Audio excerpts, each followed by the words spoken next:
Hello, everybody. Welcome to the first episode of our podcast. My name is Tyler. I'm Jason. I'm the father. I'm the one that's in charge. Yes. And I'm the son. And this is us starting this podcast. This podcast will generally be about the movies that we see or the shows that we watch and what we think about it. And we just kind of talk about it, maybe review it, and just kind of explain how we thought about what we watched. And for the first episode, we thought we could kind of talk about ourselves a little bit, so that you guys know who we are before we start talking about these things. I have a film degree from UCF.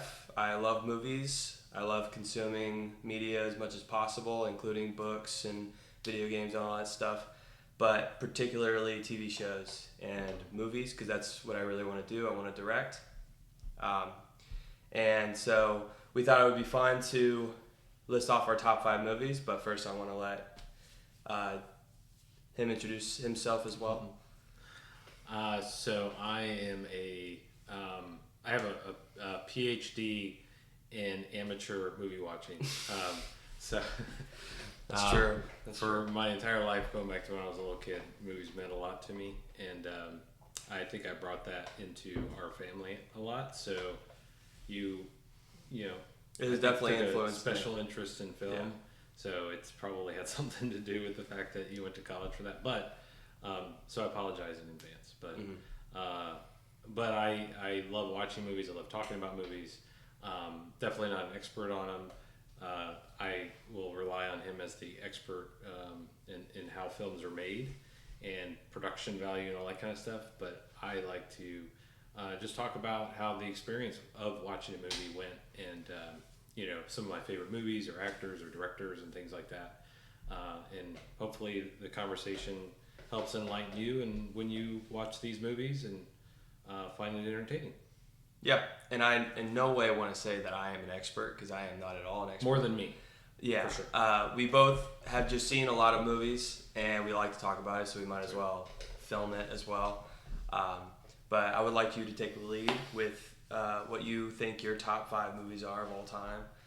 So, I always hate answering this question because it depends on the mood you're in. It depends on the context, because if you're talking about a specific genre, I could probably give you a better answer. If you're talking about when I was a kid, what was my favorite movie, or what my favorite movie was, when you guys were little and we were watching them together. So there's all kinds of different. That's what I love about movies. Yeah. Is the context of watching the movies is almost as important as the movie itself.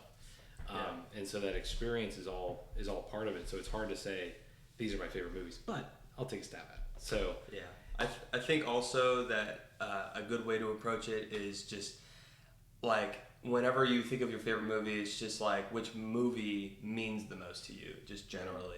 Like it could be something that is super nostalgic to you, or something that you just find like rises above everything else in terms of how well it was made or something. yeah. So I think that probably. So one thing I'll do is say one of my favorite movies comes from my childhood. It's maybe not the best movie ever made from a cinema perspective or any of that kind of stuff, but growing up, I know a lot of people would probably agree with me. They love this movie. It's Ghostbusters, but that's something that as a little kid, me being born in 1980 and growing up through the 80s, there's a lot of 80s movies that I could reference, like Batman or Teenage Mutant Ninja Turtles or all these other things that I loved to watch when I was a kid. But Ghostbusters always stuck with me, and I always loved that. I always wanted to be a Ghostbuster, and I always wanted the costumes and all that kind of stuff to go with it. So that's definitely one that sticks out in my brain as just kind of one of my favorite movies just from a nostalgia perspective. Yeah, absolutely. And something that makes me feel warm and fuzzy when I think about it or when I watch it. And I've loved all of the sequels to it, even the ones that people hate. Like the quote-unquote girl one, but I like all of them. But I think that's one of them. I really enjoy Meet Joe Black when that came out in the 90s. That was one of the earlier I love that movie, yeah. Brad Pitt movies, or not earlier, but when he was really becoming popular. Super underrated movie. Yeah, it's very slow, so you really have to, you kind of have to stick with it. but I love the depth of that movie. It makes you really think about life and death in a different kind of way. Yeah. And it makes you realize how unique love can be, and how that really applies to all of us. Mm-hmm. Even people that like the character that Brad Pitt plays in it, which I don't give it away or anything, but it's an interesting movie, very deep, very to me meaningful, and I actually haven't seen it in a really long time, so I probably need to go and rewatch it. But the third one I would say, just from like probably an action and history perspective, I really love historical dramas. Really, yeah, absolutely. To me, I love movies that can represent something real and not just something imaginary. And when you see a lot of like the history, a lot of historical movies, like World War II movies, there's tons of them, but there's a few that stick out. Saving Private Ryan is one of my favorite ones. I love Tom Hanks. I love Steven Spielberg.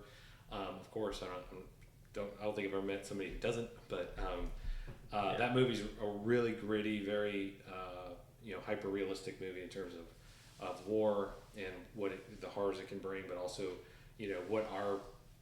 what not only our troops went through, but other people in that entire theater of war had to go through, and how those little things can be so important, even when there's these huge mega worldwide wars happening. These small things like salvaging this one guy for his mother is important, and it's about like the ideas that are bigger than even that war, and I think that's a really cool message. When it comes to like the horror genre, I think there's a lot of good ones in there, and I have a tough time. There's also a lot of garbage in horror. There is. Oh my god, it's like 20% of them are actually great. It's crazy. But I think zombie movies, which I know we're going to talk about today with 28 Days Later, zombie movies are cool. I think it's a unique idea back, when Night of the Living Dead first came to be, and it's been a genre that just kind of like evolved and morphed in different ways, in kind of cool ways. But like the original Night of the Living Dead is really cool. That's one that I would put out there as a contender. I love Rosemary's Baby. Really kind of just makes you look like. Actually, I haven't even seen Rosemary's Baby. I really need to. See, that's a classic. Yeah, I know. I need to get on top of it. Really good movie. Very for its time, it was very edgy, but also just kind of it's just a really creepy movie. But more modern, I really love The Conjuring and the Conjuring series. I think they do a really good job. Yeah. Bringing that sense of suspense and kind of weaved with the traditional demonic type thing. I think it's a really cool way that they've done that, and then bringing that quote unquote realism to it by the stories from the original couple. So I think that's a really cool movie. Yeah. So I would say if I had to pick like a modern movie, The Conjuring is probably my favorite, even though there's a lot to choose from. And the new one's coming out too, and I'm very excited for that. It's coming out at the end of the year. Yeah. So, really cool. Yeah. I love those movies too. That's the final chapter. I think that's going to be. You think that's the last movie? Well, I think it's in the title, right? I think the final. I don't even know what the. Yeah, last rites. That's right. Yeah, it is the last rites. Yeah, so the title I think kind of gives it away, but supposedly it's like the final chapter. Yeah. Well, we'll see what Hollywood does. They might want to make more money off of it. So. Well, it'll be the final chapter until another director picks it up and puts some new actors, and they have a new era, like they're doing with Jurassic Park. Yeah. Which is all good. I'm all for it, but keep the good times going. I think another favorite is Jurassic Park. Actually, now that I say it, but the reason I say Jurassic Park is because I have a very fond memory of going to the movies with Grandpa. Yeah, that's right. When I was a kid, to see that. I think I was like 13 at the time, because I think it came out in '93, and it was one of the first theaters in Tampa, which is where we're at, by the way, that had surround sound, and so we would go see Jurassic Park, actually. Yeah, with the new surround sound, and it was like you could literally like feel your seat vibrating. It was really cool, and plus, it's just a masterpiece of a movie. And still holds up today. I mean, some of the CGI you can kind of, like with the bigger dinosaurs, but the fact that they actually made a T-Rex head, Yeah. and animatronics. That's the kind of stuff I really love about movie making. That's slowly evaporating. That's really painful to watch. Yeah. So when they make live action movies, like truly live action, like what Tom Cruise does in his movies. Yeah, super practical stuff. Yeah, you know? I love that. I love to see the actors or stuntmen for the actors do real stuff in the movies. There's real explosions, or there's real jets, or there's real animatronics, because it really just feels like it's more of an experience. It's much more interesting than somebody who crafted it. And not to take anything away from people who do animation or do CGI, because that is very highly skilled work, and it's necessary most of the time, you know. But the experience, if it's not done super well, or with a lot of money behind it, it can feel kind of cheesy, and it loses the experience. Like with good examples like Avengers and stuff, fantastic CGI, hyper realistic. You really can immerse yourself in that. But then you look at other movies that are low budget that use CGI, or some of the stuff in the 90s that was heavy CGI, like the Star Wars series, which were good movies, but the CGI, you can't deny, is it's very heavy. Yeah, especially in the prequels. Yeah. Prequels have heavy CGI that, in my opinion, take away from the whole experience, even though they are good, you know. So when it comes to my top 5 movies, I think the first one that I really have to put in there, out of necessity, personally, is Lord of the Rings. It's just a super impressive set of movies. None of them in particular are ones that I would want to choose. If I had to, I'd probably say Fellowship, but I want to say all 3 of them. They're all equally important to me. Super impressed with all of the world building and how they just executed it. I know it was a very hard project to make, and I've read the book too. And I know that, and in my opinion, the movies are better, which is very rare. Well, there's a lot of a lot of story packed into those movies. Exactly. So I mean, the fact that they did it in 3 movies is super impressive. It's like a 1,200-page book. Yeah. So I'd have to put that one. The next one I'd probably say is Beautiful Boy. Super sad, depressing movie. Very much a hidden gem. That you made me watch. That I did make him watch. And it was good, right? It was a good movie. It was a really good movie. Really good movie, it was just gut wrenching and unexpectedly so. Yeah. Well, I mean, it's definitely not everyone's cup of tea, but it's a hidden gem. I love putting that one in there because I love the relationship between Steve Carell and Timothée Chalamet. I think it's really well done, very well executed, and it's one of the only movies that's actually genuinely made me cry. So I have to put one in. If you have kids, be prepared. Yeah, it's very sad. The next movie I'd probably say, also very sad and disturbing, is Requiem for a Dream. Which I need to watch too. Yes, very, also kind of a hidden gem. I feel like it's a little bit more popular though. I love Jared Leto in it. I love Marlon Wayans. It's a drug addiction movie, so it's going to be super sad.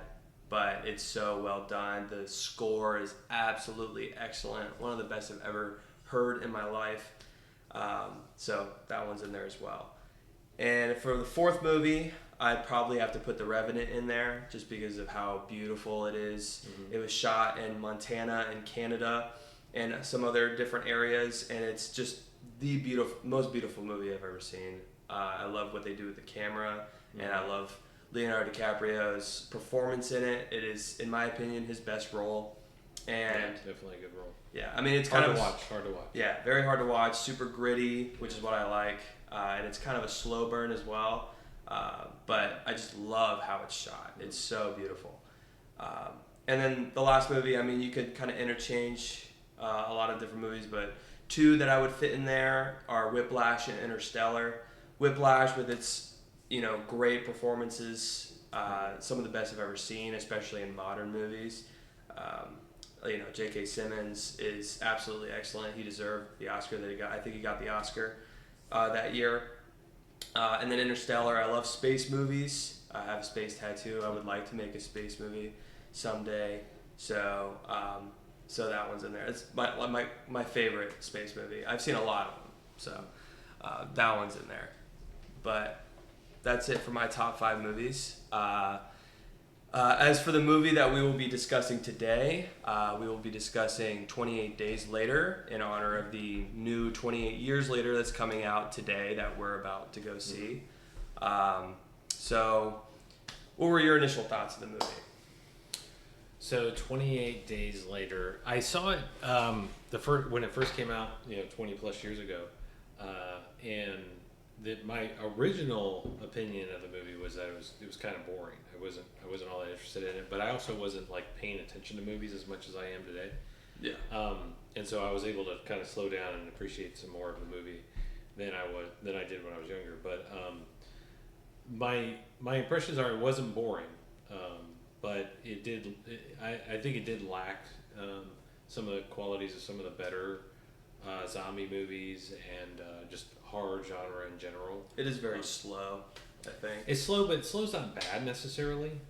It just if it's got the right moments of suspense and everything in it, I think. But I thought that some of the production parts took away from the being able to kind of immerse yourself in the movie. But I did think that it was kind of a different and interesting take on the zombie. Yeah. The whole zombie genre. So like if the fact that it's all British setting kind of already takes you out of your normal comfort zone when it comes to zombie very movies. True. This is usually American big cities. So this time it's British.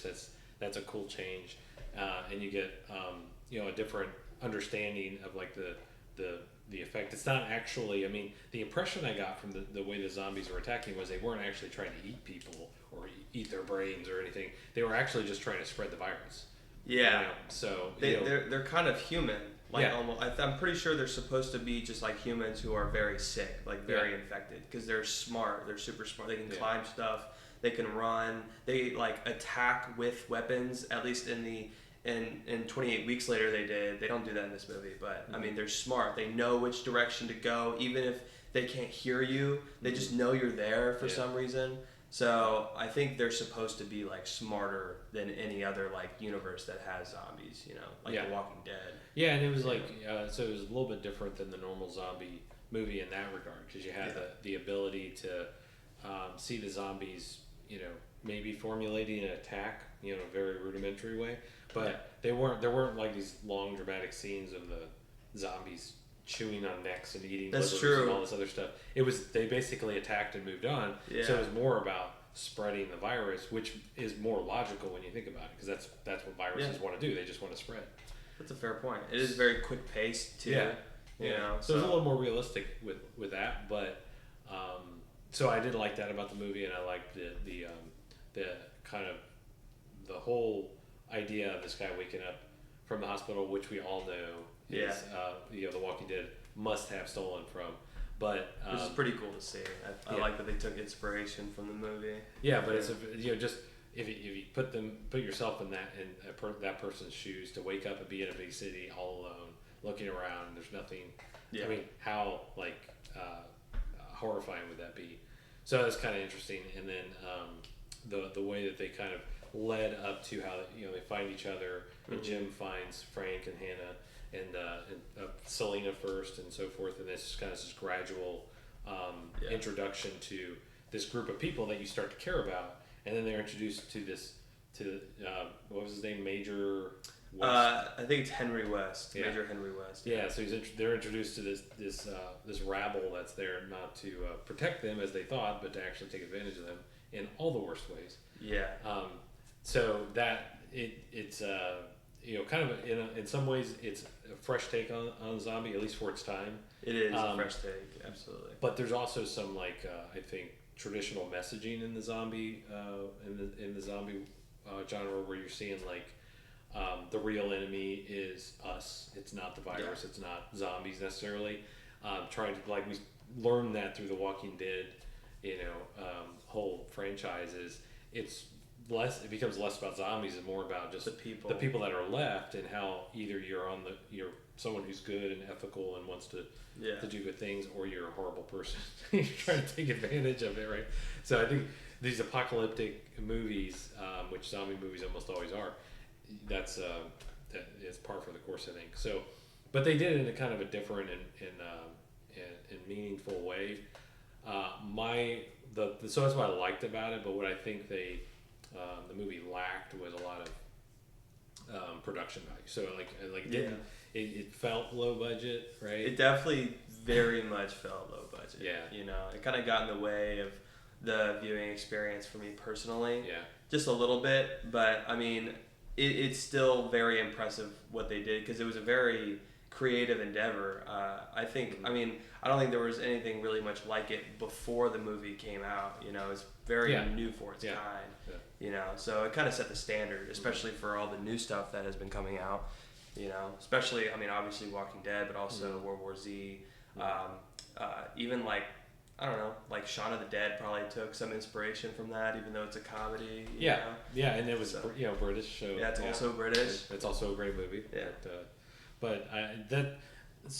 like those kinds of things. There's the way that the zombies looked and some of the camera, the cinematography and and some of those things were kind of giveaways that this wasn't exactly the highest grossing movie in the world, but. They pull it off, I think, especially for its time. I think they did a decent job. It definitely sticks in your head, you know, the way it was made, you know? Like, even though it was low budget, like, you will remember it. Yeah. You know what I mean? Yeah, that's good. Stuck out. Yeah. And I think the other part I didn't care for was there seemed to be some, like, plot holes and some goofy mistakes in the writing. Some things that were a little outrageous, you know. Yeah, or just the way that they played out in specific scenes that just didn't. You just kind of look at it and go, why would that removes me from my immersion in the movie, and it makes me stop and go, that's just dumb. You know? Yeah. So there's like points in the movie where I think if they had done better there, it would have been a more seamless movie from a plot perspective, and you would have felt better at the end of it. But I think it was not a bad movie. It was decent, and definitely a different kind of zombie movie that especially for its time. So you got to remember, you got to subtract 20 years of movies. Exactly. But that's what I think. What did you think? I mean, I like you felt when you first watched it, when you said it was boring. I thought the exact same thing. Mm-hmm. Like, I was like, this movie's like kind of slow. He's just walking around London. They're just like chilling. But on the second watch, I kind of like noticed certain things that made me appreciate it more, like the cinematography. Like, a lot of it, like you said, is kind of like super low budget, but they make certain choices with that low budget that makes it feel super gritty and genuine and pretty scary, actually. Another thing that I appreciated, but also just kind of noticed about the movie is it's like just brutality, like generally when you watch zombie content, there's like a morality behind all the choices that they make, because lives matter, at this point, because a lot of people are dead. But in this movie, they kind of don't do that as much. Like when Jim runs into Selena for the first time, and they're with that other dude, I forgot his name. I think it's Mark, but when they're with him, he's like telling his story about how his parents died and all that stuff, his family's dead. And then the moment he gets bit, usually you'd expect that, they'd be like, oh, like, what should we do? Should we cut his arm off or whatever? But the moment Selena notices that he got bit, she just straight up kills him. Yeah. And it's absolutely brutal and grotesque. Yeah. And the brutality also goes into how the zombies look. Like, they look sick. They look disgusting, whenever you look at them. And I kind of really like that, because I feel like that's how it would be. They're like sick, infected people, may not be dead, but they, they're gross. Yeah. And I like that they kind of... I think that's like a part, what makes it a little bit different is that usually we look at like, skin that's melting off and, these decaying people trying to eat other people. And in this one, it's more like they're sick individuals. They look very sick. Yeah. And they're just, out of their mind. No, I completely agree. I really like how the zombies were made for this movie. Yeah. It's really cool. And then, I mean, obviously the brutality with the final twist of the movie when they get brought in by the military people. Right. It turns out that they're not actually there to help them, and they're there to take advantage of them, like you said. I thought that was also really well done because it just gives a good sense of how gritty this world is. You know, the cinematography and the way it's shot matches the, you know, the world that they live in. You know, how terrible it can be. So I thought it was just really well executed in that aspect. I think they knew exactly what they were going for, and then they went for it, and I think it turned out pretty well. But I mean, honestly, I think. What'd you think of Cillian Murphy's performance? I thought it was really good. I mean, obviously, I know Cillian Murphy now after he's evolved after all these years, and obviously he has way better roles now, and his performances have gotten a lot better. But for, you know, one of his first movies, I think it's real. I think he does a really good job. I mean, there's a reason why he's one of the biggest in Hollywood right now. Yeah, I think he did a pretty good job, especially for, you know, a younger actor at the time. There's definitely some moments in the movie where he really sold it. So Exactly, yeah, it was good. And, you know, surprised that he was not more famous sooner. I agree. And, I agree. He kind of got a late start to fame. It feels like, but then again, you know, I didn't really follow his fame back then. I don't really know how it was, but I feel like he's becoming a household name now because of Oppenheimer. Yeah, exactly. But yeah, it's odd that hadn't happened beforehand. I mean, that could just be me, but that's just, you know, just feels that way. Because he's always been getting good roles. I mean, he was in Inception. He was in Batman Begins. You know, he's in a lot of really big movies in the 2010s. A lot of movies Chris Nolan likes to make. Exactly, yeah. And I feel like a lot of people kind of overshadowed him, you know, especially in those movies, you know, like Leonardo DiCaprio. He definitely was, you know, not the lead like he was in Oppenheimer. No, yeah. And it's really cool to see him kind of evolve after all these years, and he's at his peak right now in terms of acting ability. It's really nice to see, actually. Yeah. What did you think of the ending? Did you think that it was good that they got a good ending, or? So what I liked about I actually the whole concept with 28 Days Later and how it ended was actually one of the best parts of the movie. I thought it was one of my favorite parts because it's a totally unique you know, take on like the usual you know, dystopian future, which is people are just gonna hunker down and learn to survive. And it turns out that this entire time they've just been an island that's been quarantined. And you know, it is the entire island of the United Kingdom. So it's like this huge island of infected people that the world decided to close off. Or at least that's the implication at the end. You don't really know. Yeah. But that's the implication. So you're like, oh, so there's just, you know, you think because the world around you, from the POV of like Cillian Murphy, that the entire world is on fire with this terrible outbreak, but it turns out it's just your world. Yeah, I agree. I really liked how they did that. It was really cool. Very different twist. When he sees the plane go across the sky, I'm like, oh my god, it's just them.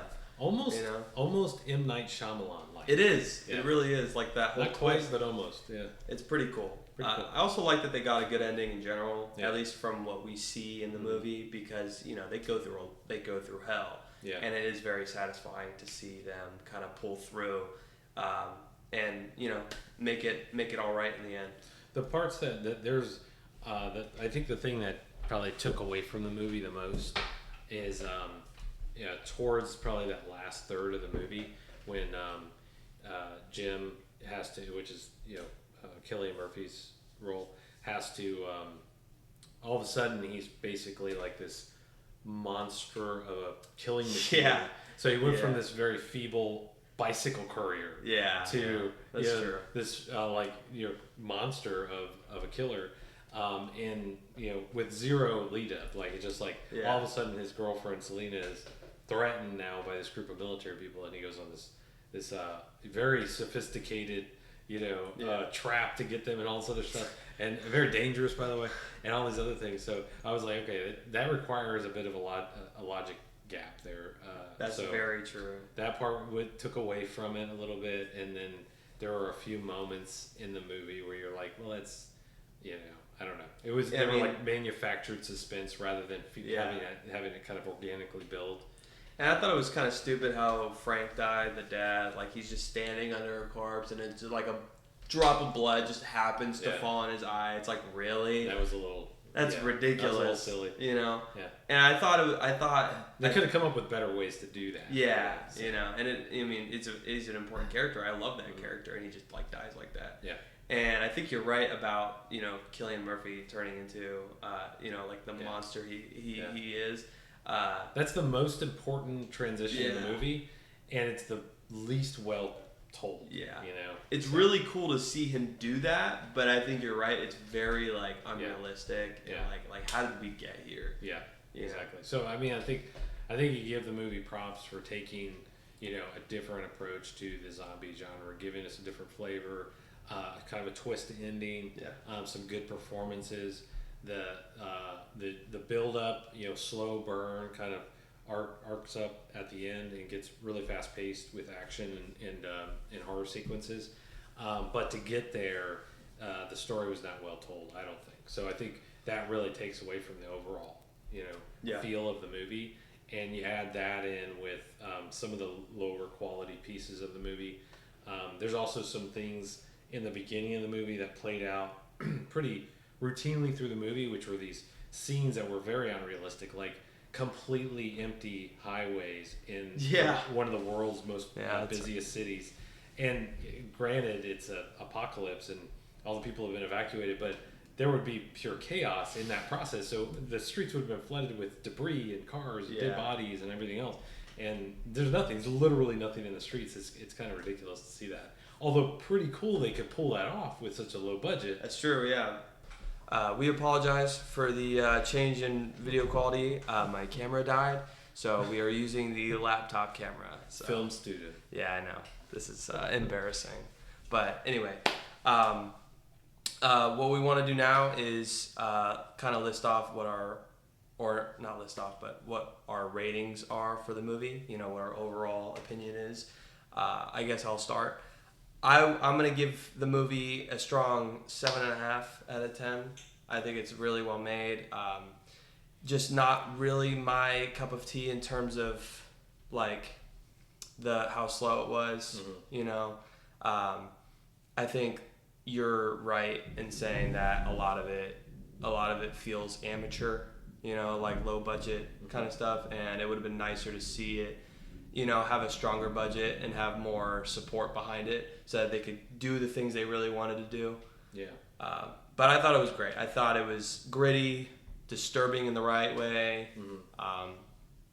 And yeah, what would you say? I think I was less impressed with it. I mean, just from my perspective. I mean, like when I look at it, the movies, I want to be immersed in the movie. Meaning I want to be able to suspend my disbelief, and so in order to do that, I can't have those gaps in logic, or it takes away from that experience, or when I can feel like that I'm watching a movie rather than feeling like I'm, in this movie with these characters and I'm really empathizing with their plight. I didn't get that from this movie, so it was a decent movie, especially on the low budget that it had, and it had some originality to it that I really appreciated, and the ending was really interesting. But for me, I'd say it's probably a 5. 5, wow! Not expecting that. That's crazy. So it really gets knocked down a few pegs because of like all the budget. Yeah, for me, I mean, because I really want to like experience the characters. I want to experience the moment with them. And when you detract from that because you have some very obvious plot gaps or you have some very obvious like production value problems, it just makes me remember, I'm watching a movie, instead of me, my feelings getting the best of me and being able to kind of be a part of the movie and go with these characters. That's kind of how I experience movies generally, and when I can't do that, and there isn't like other things to make up for that, it kind of detracts. It wasn't a bad movie though. It's definitely worth watching at least once. Make your own opinion of it. It just has its flaws. Yeah, it definitely has its flaws, but it also has some really cool original stuff in it and some good performances. So it's worth a watch. But will I go rewatch it? Probably not. Probably Am not. I looking forward to 28 Years Later, which we're about to go see, by the way, in the theater? Yes. That movie looks like it's going to be really cool. They did a really good job marketing it, so we'll see how it plays out. And in a future podcast, maybe we'll give you our 2 cents on it. So Maybe. I think on our next one, though, we're probably going to tackle The Godfather? Yeah, we could do. We're going to do The Godfather. We've been talking a few decades. Yeah, we've been talking about it for a while, and we feel like it's pretty necessary if we're going to do a film podcast. Yeah. So that'll be our next episode. Could easily be in my top 5, by the way. Yes. But again. Yeah. Depends on context. There's a lot of different movies that could fit in there, Yeah. But we want to thank you guys for joining us in this episode. If you watched the whole thing, stay tuned for the next episode, and we'll see you guys later. Thank you. Bye.